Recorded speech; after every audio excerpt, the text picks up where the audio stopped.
भोपाल से खबर, जहां पर लो फ्लोर बस संचालन करने वाली कंपनी की मनमानी देखने को मिल रही है। 6 रूटों की 149 लो फ्लोर बसों का संचालन फिर से बंद कर दिया गया है। 4 जुलाई से बसों का संचालन बंद है। राजधानी के 40,000 यात्री परेशान हो रहे हैं। बीसीएलएल और महापौर की बातचीत से भी नहीं निकला हल। चलो ऐप कंपनी ने बस ड्राइवर और कंडक्टर्स को नौकरी से निकालना अब शुरू भी कर दिया है। तो 6 रूट पर लो फ्लोर बसों का संचालन करने वाली कंपनी की मनमानी देखने को मिल रही है, क्योंकि 6 रूट्स पर इन बसों का संचालन बंद है। 4 जुलाई से ही बसों का संचालन बंद कर दिया गया है।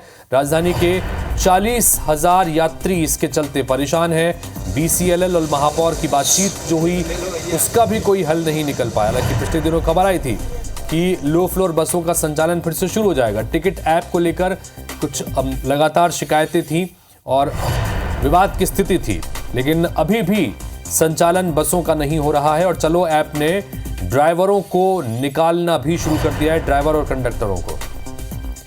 विवेक पटैया हमारे सहयोगी इस वक्त सीधे जुड़ गए हैं भोपाल से, उनके पास चलते हैं। विवेक, पिछले दिनों खबर हमने दिखाई थी कि लो फ्लोर बसों का संचालन जो है उसका संकट जो था, जो विवाद की स्थिति थी, वो सुधर गया है और अब सड़कों पर उतरने लगेंगी। लेकिन मनमानी देखने को मिल रही है संचालनकर्ताओं की तरफ से। क्या कुछ मामला है, जरा समझाइए तफसील से।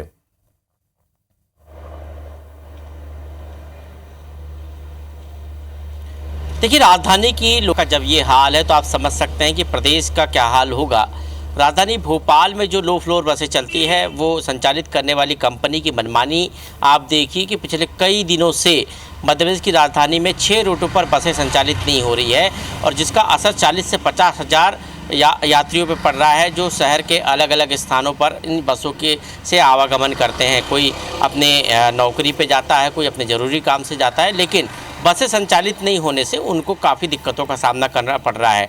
और यदि हम बात करें तो नगर निगम, बीसीएलएल और महापौर की बातचीत के बाद भी कोई हल नहीं निकला। इसका मतलब ये है कि नगर निगम सुप्त अवस्था में है, बीसीएलएल कंपनी किसी भी तरह का बीच का रास्ता निकालने में जो नाकाफी रही है, और तीसरी बात है कि जो कंपनी है वो अब अपनी मनमानी कर रही है। उन्होंने कंडक्टर ड्राइवरों को भी नौकरी से निकालना शुरू कर दिया है।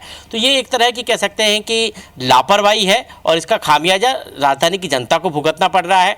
न नगर निगम चिंतित है, न महापौर चिंतित है, और न ही कंपनी संचालन करने वाली कंपनी, और उसका नतीजा है कि लोग परेशान हो रहे हैं। अभी यदि हम बात करें तो 6 रूट ऐसे हैं राजधानी के जहां पर इन बसों को संचालित होना था, लेकिन वहां ये बसें पहुंच नहीं रही। इनकी संख्या भी 130 से अधिक है, और ऐसे में आप समझ सकते हैं कि 130 की संख्या की बसें यदि सड़कों पर नहीं दौड़ रही है तो कितना शहर का जो यातायात है, जो ट्रांसपोर्ट है, उस पर कितना असर पड़ रहा होगा। जो बसों से जा रहे होंगे लोग, वो अपने साधनों से जा रहे होंगे, और उसका असर जो है ट्रैफिक सिस्टम पे भी पड़ रहा होगा। और यही कारण है कि हम तो इस बात को, खबर को लगातार उठा रहे हैं, लेकिन नगर निगम, महापौर और बीसीएलएल कंपनी जो है वो इस गतिरोध जो लगातार बना हुआ है, जिस विवाद की स्थिति बनी हुई है, उसको दूर करने की कोशिशें जिम्मेदारों के स्तर पर जिस शिद्दत से होनी चाहिए वो हो नहीं रही। इसकी वजह से आम लोगों को परेशानियों का सामना करना पड़ रहा है, क्योंकि आम लोगों के लिए पब्लिक ट्रांसपोर्ट का एक प्रमुख साधन ये लो फ्लोर बसें हैं।